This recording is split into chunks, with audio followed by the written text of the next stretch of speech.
അടിമാലി ലക്ഷം വീട് പ്രദേശത്തുണ്ടായ മണ്ണിടിച്ചിലിൽ പൂർണ്ണമായി തകർന്നത് 9 വീടുകളാണ്. ഒരു വീടിന് ഭാഗികമായും കേടുപാടുകൾ സംഭവിച്ചു. ഇന്നലെ രാത്രി 10:30-ഓടെ ഭയാനകമായ ശബ്ദത്തോടെയായിരുന്നു ദേശീയപാതയോരത്തു നിന്നും മണ്ണിടിഞ്ഞ് വീടുകൾക്ക് മേൽ പതിച്ചത്. നനച്ചിരിക്കാതെ എത്തിയ ദുരന്തമായതിനാൽ ഉടുതുണിയല്ലാതെ മറ്റൊന്നും ഈ കുടുംബങ്ങൾക്ക് സുരക്ഷിത സ്ഥലത്തേക്ക് മാറ്റാൻ പോലും കഴിഞ്ഞില്ല. കഴിഞ്ഞ വെള്ളിയാഴ്ച വൈകിട്ടോടെ ദേശീയപാത 85-ൽ അടിമാലി ലക്ഷം വീട് പ്രദേശത്ത് മണ്ണിടിച്ചിലുണ്ടായിരുന്നു. അത് വരാൻ പോകുന്ന വലിയൊരു ദുരന്തത്തിന്റെ മുന്നറിയിപ്പായിരുന്നുവെന്ന് ആരും കരുതിയില്ല.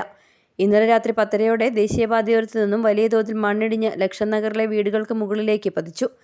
റോഡിന് മുകൾ ഭാഗത്തു നിന്നും വലിയൊരു പ്രദേശമാകെ ഇടിഞ്ഞ് താഴേക്ക് പതിക്കുകയായിരുന്നു.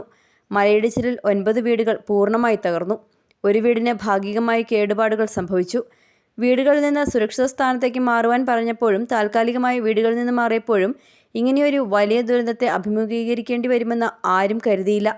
നിലവിൽ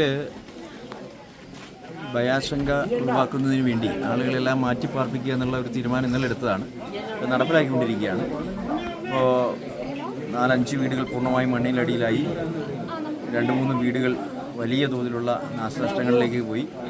അപ്പോൾ താമസയോഗ്യമല്ലാത്ത മുഴുവൻ വീടുകളിൽ നിന്നും ആളുകളെ മാറ്റിപ്പാർപ്പിക്കുക, അതോടൊപ്പം തന്നെ ഭീഷണി നേരിടുന്ന വീടുകളിൽ നിന്നും ആളുകളെ മാറ്റിപ്പാർപ്പിക്കുക, ഈ ഒരു തരത്തിലാണ് ഇപ്പോൾ കാര്യങ്ങൾ നടന്നുകൊണ്ടിരിക്കുന്നത്.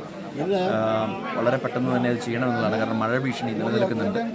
അപ്പോൾ ഇന്നലെ മഴയില്ലാതെയാണ് ഇത്രയും വലിയ അത്യാഹിതം ഉണ്ടായിട്ടുള്ളത്. മഴ ഉണ്ടായിരുന്നെങ്കിൽ കൂടുതൽ ദാരുണമായൊരു സംഭവമായി മാറിയേനെ.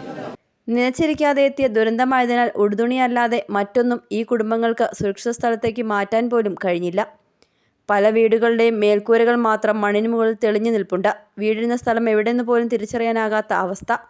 രാത്രി ഭയാനകമായ ശബ്ദം കേട്ടുവെങ്കിലും എന്താണ് സംഭവിച്ചതെന്ന് ആദ്യം ആർക്കും വ്യക്തമായിരുന്നില്ല. വൈദ്യുതി ബന്ധം വിച്ഛേദിക്കപ്പെട്ടിരുന്നു. സമയം പിന്നിട്ടതോടെയാണ് സംഭവിച്ച ദുരന്തത്തിൻ്റെ വ്യാപ്തി പ്രദേശവാസികൾക്കും ഒപ്പം പുറംലോകത്തിനും വ്യക്തമായത്. City Vision, Adimali.